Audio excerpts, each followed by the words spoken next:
I welcome you to the this course, Renewable Energy Policies and Regulations. This course is divided into three modules. In the first module, we will discuss and cover the energy statistics, regulatory body and entities. In the second module, we will cover the Indian energy legislations, policies and programs. And in the third module, we will cover the policies on the distributed, decentralized and the off-grid sectors. Okay. So basically in the first module, we will introduce you to the Indian energy sector with a focus on renewable energy and key statistics like installed capacity, generation mix, and the consumption trends. And in the second portion, we will introduce to the uh, gen costs, trans costs, and discoms, power trading companies, regulators like ACRC, BEE, FOI, CERC, and then we will discuss about the institutions like Ministry of Power, MNRE, CEA, state agencies, public sector entity like NTPC, NSPC, IREDA.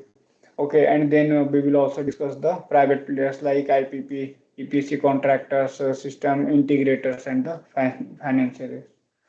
And in the module 2, we will discuss the global overview on the renewable energy policies, regulatory structures, electricity act, national tariff policy, national electricity policy and plan, national action plan on climate change, and then we will also discuss the national solar mission, including grid and off-grid schemes, programs on wind power, including repower, hybrid, and offshore winds. Again, then we will discuss programs on the biomass sector, including cogeneration, co-firing, and the waste to energy sector. Okay, then we will also discuss the programs on the hydro, small hydro, and the other renewable energy technologies.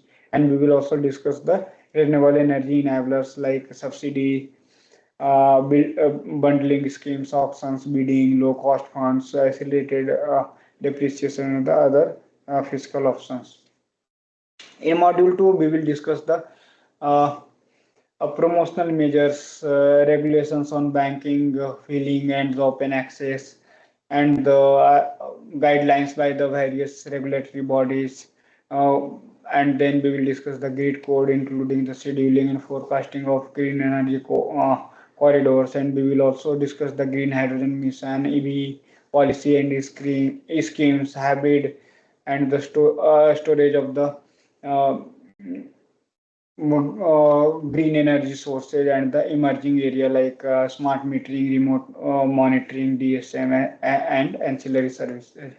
Okay, in the module 3, we will discuss the solar rooftop policy, framework, status, central and government policies, central and state government policies. We will also discuss the schemes on the decentralized renewable energy systems, biofuel schemes, including Satat program, Govardhan program, PM Kusum scheme for agriculture.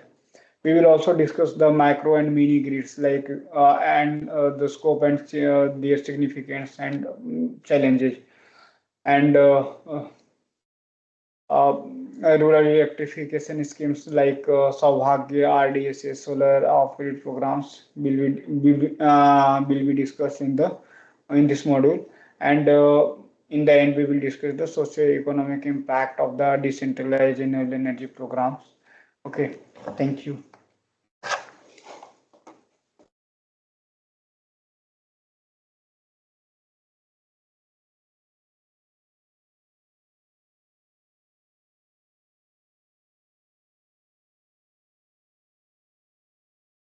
Hello everyone, I welcome you all to the course of renewable energy policies and regulations. In the first module, we will discuss the energy statistics, regulatory body and entities. In India, uh, we have already discussed the capacity, which is proven to be Indian context, but the installed capacity is very less. Like wind power is almost only 51 gigawatt of the installed capacity as of to May 2025, and the solar power is about 111 gigawatt. Okay, and the small hydro power is only about 5.1 gigawatt, capacity. Biomass cogeneration capacity is only about 10 gigawatt. Biomass non-bagasse waste is almost 1 gigawatt. There are waste to power plants, waste to energy plants, and large hydropower. Sorry, waste to power and waste to energy plants, which is having very less installed capacity, less than zero point 0.5. Okay. However, the large hydropower plants are about 48 gigawatt of installed capacity. So, total installed capacity is about 230 gigawatt up to uh, mm, May 2025 in the terms of renewable energy. Okay. So in the energy generation mix, coal is still the largest share, uh, okay, with 48%, and oil is having about 28% share in the energy mix in India. Natural gas is 8%, and the renewable is only 12%, and the nuclear sources is about the 4% uh, share in the energy mix in Indian context. Okay. And coming to the regulatory body, generation companies in India. So it is divided into three components. The first one is the central sector, which is NTPC and HPC, and the ownership of the central sector companies is with the central government. And similarly, the state sector, the state electricity boards comes under the state government, and there are private companies like Tata Power or the Adani Power for the electricity generation in India. Similarly, there are transmission companies again distributed among the central government, state government, and private companies. Like PGCIL comes under the central government, state transmission utilities comes under the state government, and the Adani transmission and state light power. These are the private companies.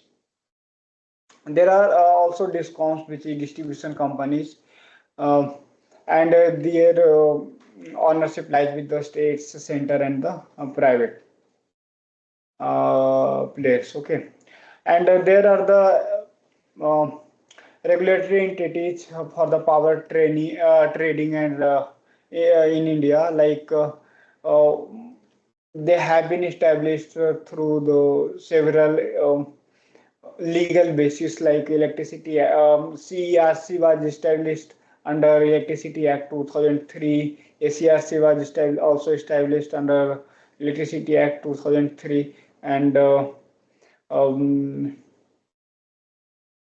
Energy Conservation Act establishes the BEE, Bureau of Energy Efficiency, and FOR comes under the Ministry of Power. Okay, and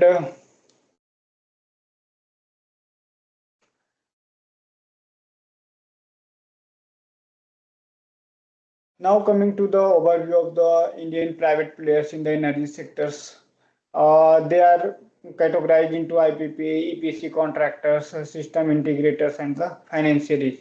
They have the different roles. Okay, like IPP have a core role in the operating the power plants. Okay, and they mostly contribute into the capacity addition, and they are associated with the investment and all the things. However, EPC contractors are meant to deliver the project, okay, and they are associated with the timely execution, compliance, and the quality assurance. System integrators are associated with the design and implementation of the integrated energy systems, and they provide the custom solutions, digitalization, like grid integration, and these all things. Financiers provide the capital and the structure financial deals for the any of the power projects, and they are mostly contributing with the funding, risk sharing, and the financial innovations. Okay. Now coming to the module 2, which is the Indian energy legislations, policies, and programs. Government have devised various mechanisms like feed-in tariffs, renewable energy portfolio, renewable portfolio standards, auction traders, net metering, green certificates, tax credits, public-private partnership, voluntary green programs to give a push to the renewable energy integration in Indian energy system. Okay, and these all are the mostly governed with the Electricity Act 2003, National Tariff Policy, National Electricity Policy and Plan, National Action Plan, and Climate Plan on Climate Change (NAPCC). Okay, the government have also taken the various initiatives on the renewable energy sectors like biomass cogeneration and co-firing, waste to energy, small hydropower, and the other renewable energy technology like tapping on the geothermal, tidal, and hybrid energy systems. Okay, there are various renewable energy enablers in India, as I have already discussed in the context of the subsidies. Uh, okay, feeding tariffs, VGF bundling, auctions, low cost funds, accelerated depreciation, and the fiscal incentives. However, there are various impacts and challenges related with the subsequent uh, renewable energy enablers like uh, uh, small projects, discoms, resistance, lower effective tariffs, complex implementations, tariff hit, low bidding, and the resource capital, reducing the capital cost, currency risk in the forex loans. Okay. However, the government has taken various promotional measures for the renewable energy integration in India, like uh, the measures include must run status, merit order dispatch, and the deemed generation. This includes the under the Electricity Act 2003 and the must run rule under the of 2021, and this is applicable to the wind, solar, and other renewable energy sectors. The merit order dispatch is applicable to all the generators, and the deemed generation rule is, you know, applicable to the renewable energy plants.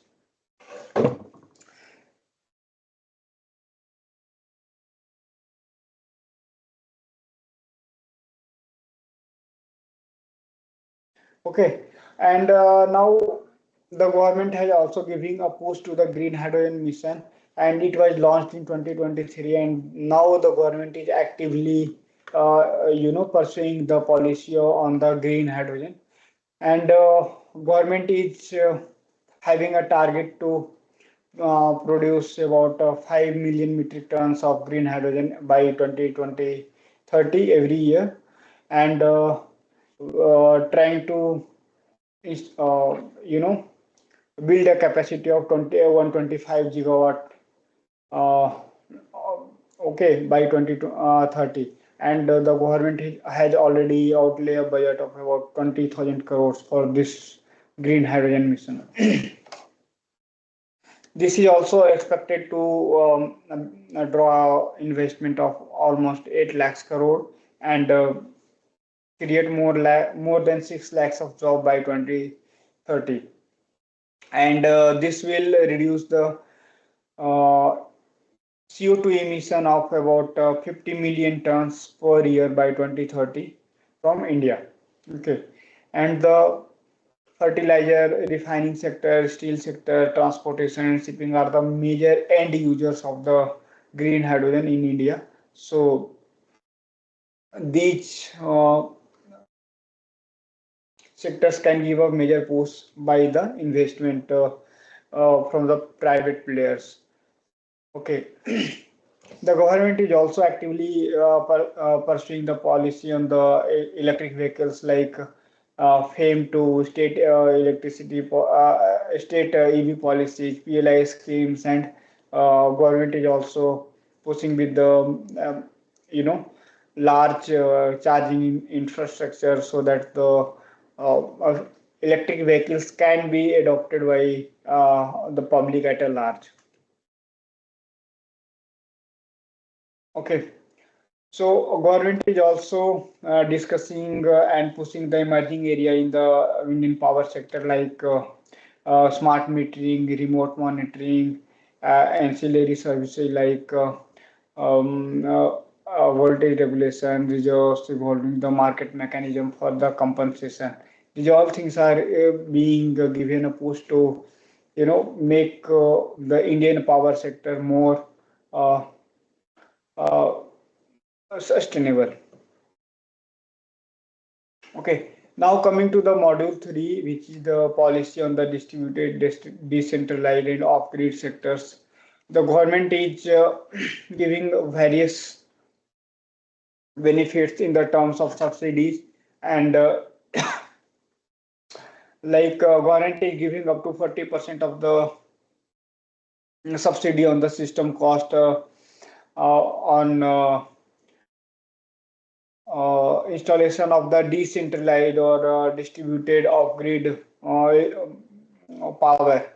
Okay, and the government is having the target of installation of 30 gigawatt by 2027 and 40 gigawatts by which government has already overachieved by installing the 40 gigawatt of uh, mm, solar capacity by 2026 under the PM Surya Ghar Yojana. Okay. Most of the beneficiary are the residential focus, and state governments are also pursuing the policy on the distributed, decentralized off-grid sectors for the commercial and institutional purposes. Okay, and there are micro and mini grids in India. Just for the classification, micro grid are grid having the less than 10 kilowatt of capacity. Mini grid is uh, more than 10 kilowatt of capacity up to the several hundred kilowatt. Okay, primary sources are mostly solar, photovoltaic system. This also includes biomass, micro hydro, hybrid systems.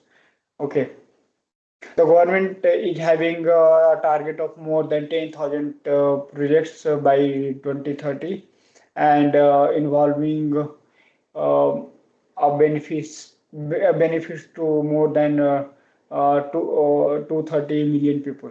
Okay, and for all these targets, government are giving financial support of up to 50,000 per household, and uh, uh,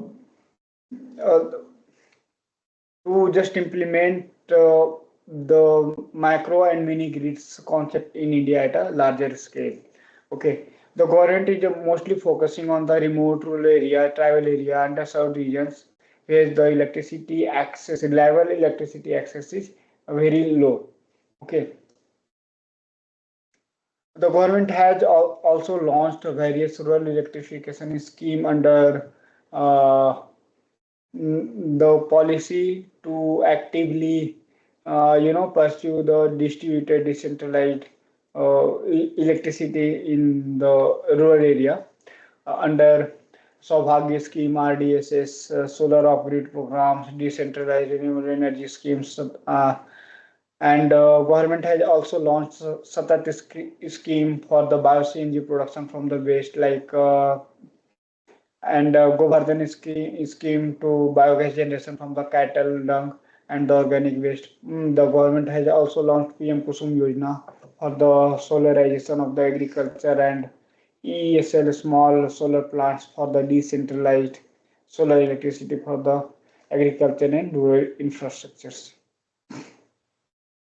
Now coming to the socio-economic impact of decentralized renewable energy programs in India. This has a very large impact on the income and livelihood uh, and employment generation. And this has also improved the education, health, and women empowerment in the rural area. And the it has given a reliable power in the remote area, as I have already mentioned. and this has all these schemes and the programs of the government of India has reduced the energy poverty. Like the people are having easy access to the new and modern energy sources. Okay, and there have been several environmental benefits, like this has reduced the emissions coming from the usage of the fossil fuels in the remote area, and which has led to the improved air quality and you know supporting to the climate goals. Okay, however there are several challenges still remaining in the implementation of the decentralized energy programs, like finance related problems. There are sometimes comes up with the policy gaps and skill gaps and scalability problems. However, the government are working actively to uh, tackle these challenges and to provide a ecosystem now for the innovation and the development in the decentralized renewable energy programs in India. Thank you. ये कितना time